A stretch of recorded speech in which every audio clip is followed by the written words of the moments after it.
important in order to be successful. And if you're not, then that can really damage your reputation and make it harder for you to do something next. Pam, I think we're getting a little bit of feedback from your computer. Could you turn it down a little bit? Okay? This is my computer. Hold on. I had to steal somebody's computer.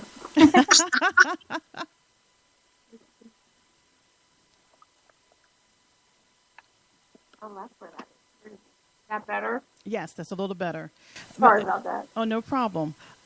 So what do you suggest that women do that want to either change careers? Because unfortunately, with the economy right now, a lot of people in a position that, if they didn't want to, they really need to make some changes, either create a business or change careers in order to basically get their income back up or increase their income because of what has happened in the last 5 years. Absolutely, and it's not uncommon. It just needs to make sense. And if it doesn't, then you need to make sure you make it make sense. So I know some folks who have come out of the administrative assistant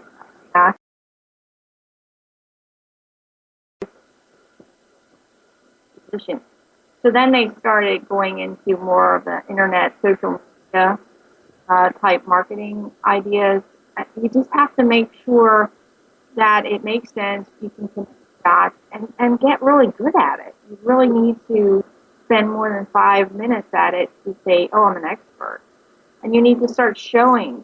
So if you want to be a social media expert and you start posting every 3 minutes nonsense, you're not going to do yourself any good.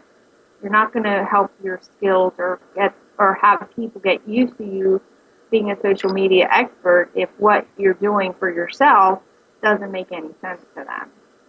So you have to be able to connect the dots. So if you have skills that are transferable into a new field, that's excellent. But then you need to research that and find out what kind of skills you need and go get them. And yes, you may have to spend some money. It's investing in you to be able to pursue your dreams. And I'm 100% proponent of following your passion. You have to pay your bills, absolutely.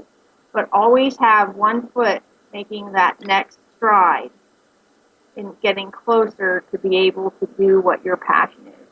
My passion is to help people understand about their reputation and how it can really help, because it is the one thing that I found you are 100% in control. Well, that's good to feel. Now, with women making changes, what do you recommend to help them get started? Because I know that you said to make sure that you edit it more than 5 minutes, and I've actually seen that. I've seen where people will make a video on YouTube or paste it on Facebook, and they're not really talking about anything, or or they're talking about what they dream or what they want, but it doesn't really create any value for the person watching it. And it's almost like, well, I want to be able to buy a bigger house or take a vacation, so send me money. And that's not really a business. And I understand that you want to be encouraged and motivated, because that's what we do at Launch Over 40. But at the same time, you need the basic skills. Just like with forming an LLC, a lot of people, it's very easy to do it. It's a one-page thing. You jump on the website, you download the page, you sign it, you get your business thing, you send it in, you write your check. But a lot of people are creating LLCs before they really have a solid business plan. Yeah. And I see that all the time. Yeah, and it's very sad, because you kind of know they're not going to quite make it, because first of all, when you're in business, there's a certain best practice and thought process, and if you're doing things out of order, the likelihood of your being successful as a business owner is not very high. And I hate to speak in absolutes, like if you do that, that'll never happen. I don't like speaking in absolutes, but if you don't do things in order, then it's highly unlikely that you're going to be successful, or it's going to take you a lot longer. It's going to take you more money. So I always recommend talking to a professional. There's a lot of nonprofit free services for business owners that you need to seek out in your area, and that's how I started. when I wrote the book, The Reputation Factor, I wrote it because I fell on my face. And I got back up, and I seem to have developed a really good system for people to follow, a successful system, and it's relatively inexpensive, and you can control how fast the process goes. But I'm very much oriented into a process. So when I wrote the book, I created the 3 Ds of reputation, and the first D is to discover what your current reputation is. I mean, I know folks who, I'm the web lady. That's how they know me. They call me the web head. So I do have a certain amount of credibility of things related to the internet and marketing. People who are the cake lady, the wig lady, the real estate lady. So you have to discover what your current reputation is, and you need to do that. There's a couple different ways you can do that, and the book outlines it. And then you need to define what you need it to be to get where you want to go. So if you want to be a real estate agent, you have to research your area to find out what kind of accreditations or studies or licenses that you need to get there.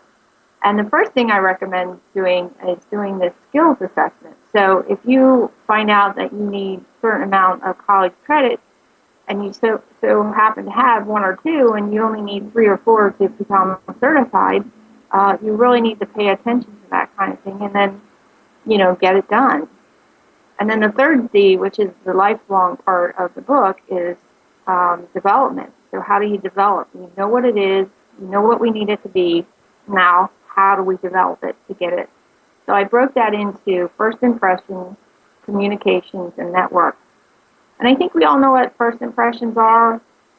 But again, I put a little bit twist on it because I don't really think like most folks. But I don't think that you can, I think you can redo your first impression, because if you keep it consistent in what you're talking about, I think that can help with redoing your first impression and getting folks to think. So if you want to go into real estate, obviously you want people to see you and think real estate. And how do you do that? Well, you always talk about real estate. You're always involved with real estate. Your social media postings is about real estate, and not just selling properties, but education on the housing market and going deeper.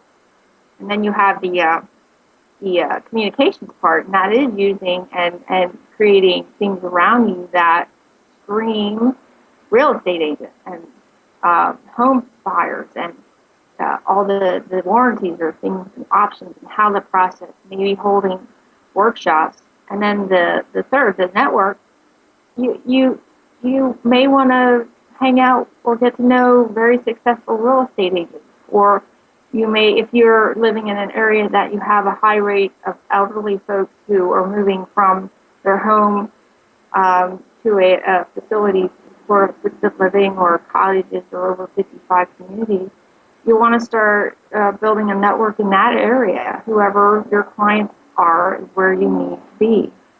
So, I mean, that in a nutshell, it gives you the ability to take charge of this process. You can go as fast as you want or as slow as you want. And like I said, this is not a read a book and put it on a shelf and never go back to it. I actually have a really good friend of mine who's been in business for about 35 years, and he read my book, and he has like 14 pages folded over, so he can refer back to that. So that's what I want. I want people to be able to take charge and go through this process like I did and get their dreams answered or get their goals met. Now, what stuff do you recommend for women? Because I know in business, I met a lot of women through networking that seems to not be able to ask for the sale or be assertive. That is a problem, and it's funny because when my husband and I go to buy a vehicle or some large purchase, I'm the one in charge of negotiating. He needs to go sit because he caved way too early, and you just need to have that confidence. I've always looked at it, if you don't ask for the sale, they're not going to buy it, and then I'm not going to pay my mortgage. So it's pretty much that simple. And it's funny, after the first one works out and you're negotiating either for a salary or you're trying to make a sale and they buy it, it's amazing how it gets easier after that. you start growing confidence, and women, have trouble making eye contact. And, sometimes when women get emotional, their voices get a little high and they start talking a little bit louder and they start talking a little bit quicker. And, that's not really a good way to negotiate. You need to be calm, confident. Pam, you have some background noise behind you, so could you repeat what you said? All of a sudden it was this, I don't know, somebody's moving by you or something. Okay. Sometimes the tone of your voice, when we get excited, gets higher, and we start talking faster. We kind of go into that mom tone, which is not very good for negotiating. So we have to make sure we breathe, and that even if you're not comfortable, fake it and enunciate your words and make eye contact and make sure you're sitting straight. You may even want to lean forward a little bit in your chair. That usually is a sign of confidence and that you're paying attention and that you're listening to every part of the conversation and you're engaged with the conversation. Sometimes women have trouble with the eye contact. They have trouble with the tone of the voice. They have trouble with the cadence. So if you're speaking in one cadence the entire meeting and it comes down to negotiating or asking for the sale and your voice suddenly gets really high and you're talking very quickly and you're like slurring and you become kind of flat, you're losing the ability to negotiate. So there's a real art of body language. I talk about body language and eye contact, and some people insist on sitting there cross-legged, which I think is, if you cross your legs in a meeting, I think you're defeated. That's one of my rules in a meeting. You never cross your legs. That would be the girl thing to do. And right now, I'm a business owner, devoid of being a girl. So that's just one of the things that I do. And I make sure my back is never touching the back of the seat. So I'm always engaged. I'm slightly leaning forward, and I'm making eye contact, and I'm listening. Taking notes is another really good skill when you're negotiating or when you're asking for the sale.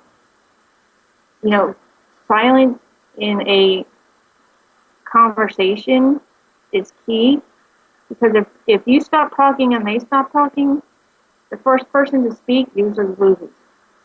Now that takes some esteem. Not talk. And like I said, usually the first person to speak in that meeting loses. So we want to be ladies, but we definitely want to take a little page from some of the male ways of negotiating. Absolutely. And I just think it's the way you negotiate. It's not really gender-based, but men are much better at it. I think they had longer to practice it, and they have more people around them to mentor them. My mentors have all been male, so the negotiating part, and you go in there and your palms are sweating a little bit and you're getting a little bit warm. That's a good sign, because you're aware of where you are and you're aware of the situation you're in. So I still get a little sweaty palms when I go to the company. But I enjoy it. I think it's fun. I just love to observe first, and then, instead of, some women start chatting, and I don't know what they're talking about anymore, because they're just off on this tangent because they're nervous. Right. So I've kept a piece of paper for about the first 10 years of my business life, and it just simply said, "Shut up." That was my reminder, because the person who talks the most loses usually as well.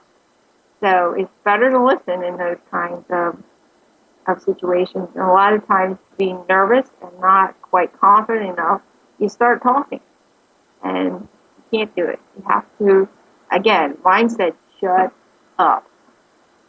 And I got better at that, at listening. Now, what do you say to women who are just starting out? And of course, everything's not perfect. You and I had an interview we did a couple of weeks ago that the technology did not cooperate, and now we're doing a second one that is much better. Thank you. But I have to be honest. It's always that.